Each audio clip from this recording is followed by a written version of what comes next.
নমস্কার বন্ধুরা, আশা করি তোমরা সবাই ভালো আছো। আজ আমরা চলে এসেছি আমাদের পুরী ঘোরার দ্বিতীয় দিনের এক্সপিরিয়েন্স তোমাদের সাথে শেয়ার করব বলে। সকাল সকাল স্নান করে রেডি হয়ে আমরা বেরিয়ে পড়লাম ব্রেকফাস্টের জন্য। আজকে আমাদের প্ল্যান ছিল ক্যাফে ও কুকিজ থেকে ইংলিশ ব্রেকফাস্ট করার। ক্যাফেটা বাইরে থেকে দেখতে খুবই সুন্দর। চলো এবার ভেতরে যাওয়া যাক।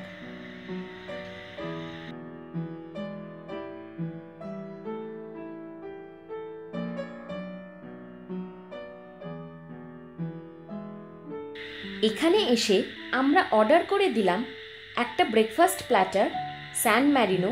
তার সঙ্গে আমরা অ্যাডঅনসে নিয়েছিলাম চিকেন সালামিস আর চিকেন সসেজেস। ক্যাফের অ্যাম্বিয়েন্সটা আমাদের অসাধারণ লাগলো।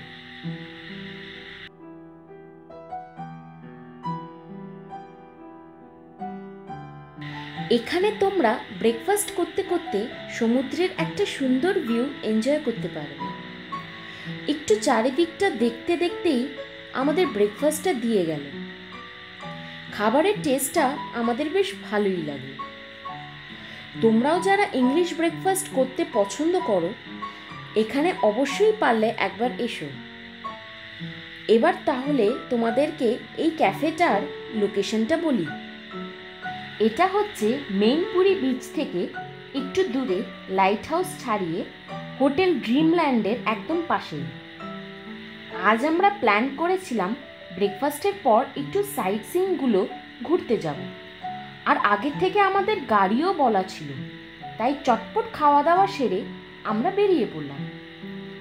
আমাদের পুরো দিনের জন্য গাড়ি ভাড়া পড়েছিল ৩,০০০ টাকা, যার মধ্যে ২০০ টাকা এক্সট্রা নাইট চার্জ পড়েছিল, যেহেতু আমরা কোণার্কের লাইট অ্যান্ড সাউন্ড শো দেখব বলে কথা বলেছিলাম। প্রথমেই আমরা চলে এলাম ধলাগিরি।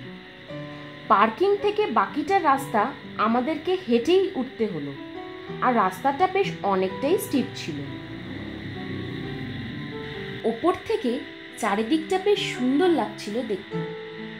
শোনা যায় মহারাজা অশোক এখানে যুদ্ধ করার সময় এই নদী দিয়ে রক্ত জল বয়ে গেছিল। সেই দেখে তিনি বুদ্ধ ধর্ম গ্রহণ করেন আর এই শান্তি স্তূপটি প্রতিষ্ঠা করেন।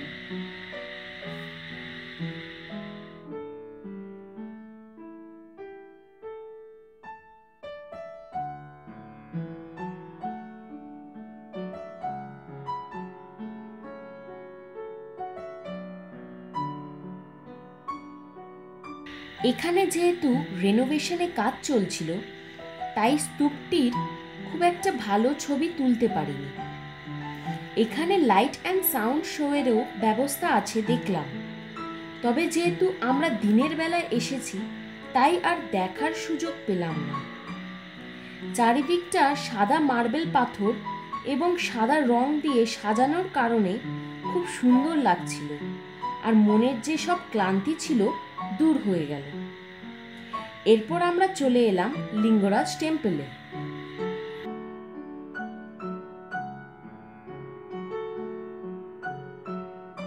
ভেতরে ছোট ছোট অনেকগুলো মন্দির ছিল, আর এখানে ফুল ও পুজোর সামগ্রী সবই পাওয়া যাচ্ছিল, তো তোমরা চাইলে এখানে পুজো দিতে পারো।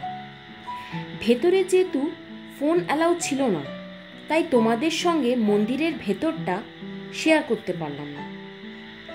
মন্দিরের চারিপাশটা ঘুরে আমাদের বেশ ভালোই লাগলো। এরপর আমরা চলে এলাম লাঞ্চের জন্য রুচিকা রেস্টুরেন্টে। এই রেস্টুরেন্টটা আমাদেরকে ড্রাইভারই সাজেস্ট করেছিল। এখান থেকে আমরা অর্ডার করেছিলাম স্টিম রাইস, গোবি মটর, ফিশ মশালা আর ফিশ কারি। খাবার দাবারগুলো আমাদের ঠিকঠাকই লাগলো, তবে স্টাফদের বিহেভিয়ার খুব একটা ভালো লাগেনি। খাওয়া দাওয়া সেরে আমরা চলে এলাম মুক্তেশ্বর সিদ্ধেশ্বর টেম্পলে।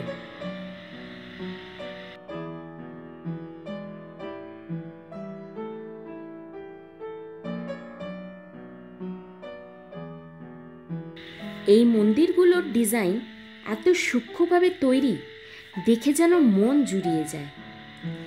এই মন্দিরগুলো জেম অফ কালিঙ্গান আর্কিটেকচার হিসেবে ফেমাস। এখানে একটা ছোট্ট পুকুর ছিল আর এর মধ্যে প্রচুর মাছ ঘুরে বেড়াচ্ছিল। মন্দিরের ভেতরে প্রচণ্ড রোদ থাকার কারণে আমরা এই পুকুর পাড়ে ছাওয়ার মধ্যে কিছুক্ষণ দাঁড়িয়েছিলাম। এখানে কিছুক্ষণ সময় কাটিয়ে আমরা চলে এলাম উদয়গিরি খণ্ডগিরিতে। এখানে অনেকটাই রাস্তা আমাদেরকে হেঁটেই আসতে হয়েছিল। এখানে আমাদের এন্ট্রি টিকিট পড়েছিল 20 টাকা পার হেড। উদয়গিরি আর খণ্ডগিরি কেভসের ডিটেলসটা এখানে লেখা আছে, তোমরা ভিডিওটা পজ করে দেখে নিতে পারো। এখানে চারিদিকে ছোট ছোট বিভিন্ন রকমের গুফা ছিল, যেগুলোর নাম বেশ অদ্ভুত। চলো তোমাদেরকে এইগুলো ঘুরিয়ে দেখাই। এখন তোমরা যেটা দেখছো সেটা হচ্ছে বাজাঘর গুফা। চলো এবার উপরের দিকে যাওয়া যাক।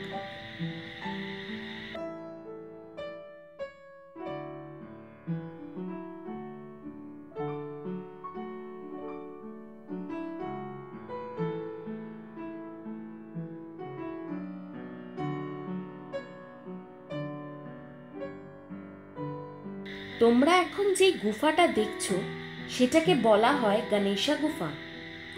এখানে আমরা কিছু ছবি তুলে এগিয়ে চললাম আরো জায়গাটাকে এক্সপ্লোর করার দিকে।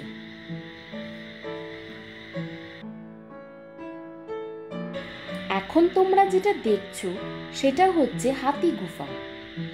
এখান থেকে শহরটাকে বেশ সুন্দরভাবে দেখা যায়। ওভারঅল আমাদের এই কেভসগুলো আর তার সঙ্গে সবুজ পরিবেশটা ঘুরে বেশ ভালোই লাগলো।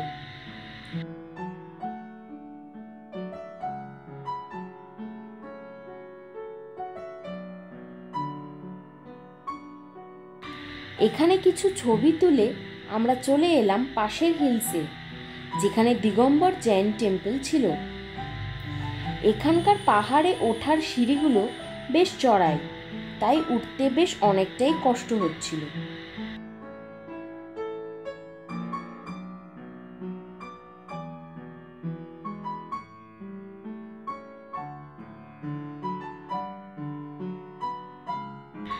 ওপরে এসে দেখলাম মন্দিরটা বেশ সুন্দর।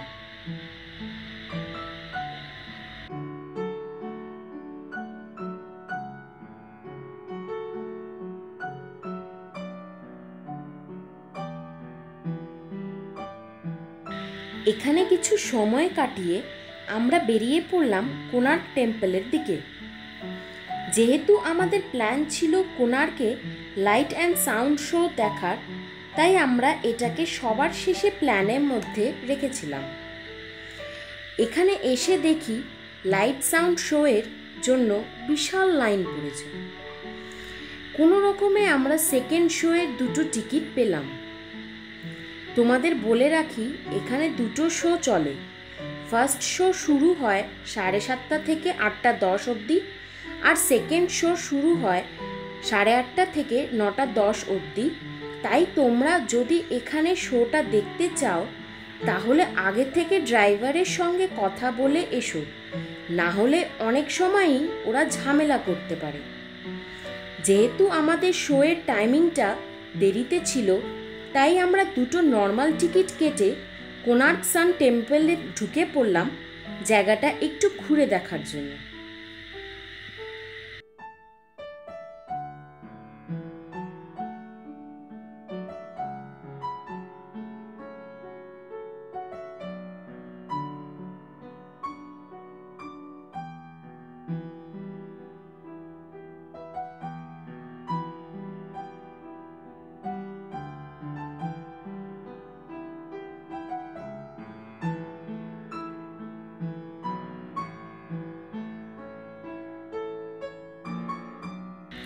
চারিদিকে এত সুন্দরভাবে আর্কিটেকচারগুলো বানানো দেখলে সত্যি অবাক হয়ে যাওয়ার মতন।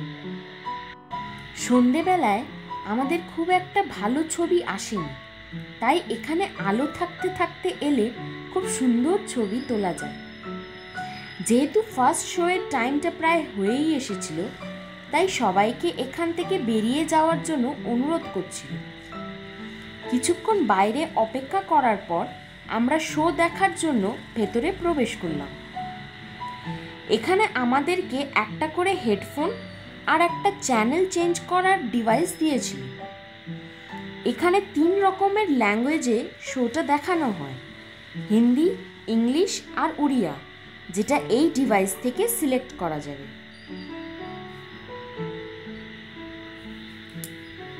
লাইট অ্যান্ড সাউন্ড শোয়ের এই এক্সপিরিয়েন্সটা আমাদের বেশ দারুণ লাগলো।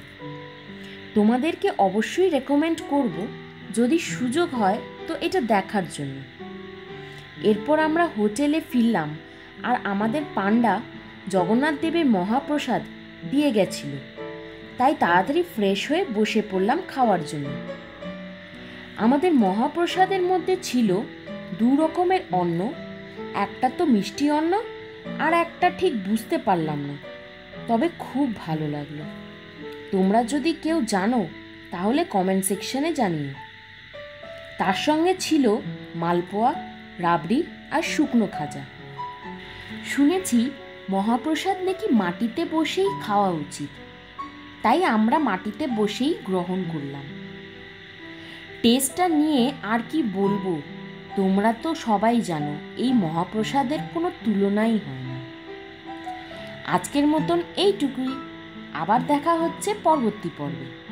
ভিডিওটা ভালো লাগলে লাইক শেয়ার করো আর চ্যানেলটা সাবস্ক্রাইব করে দিও।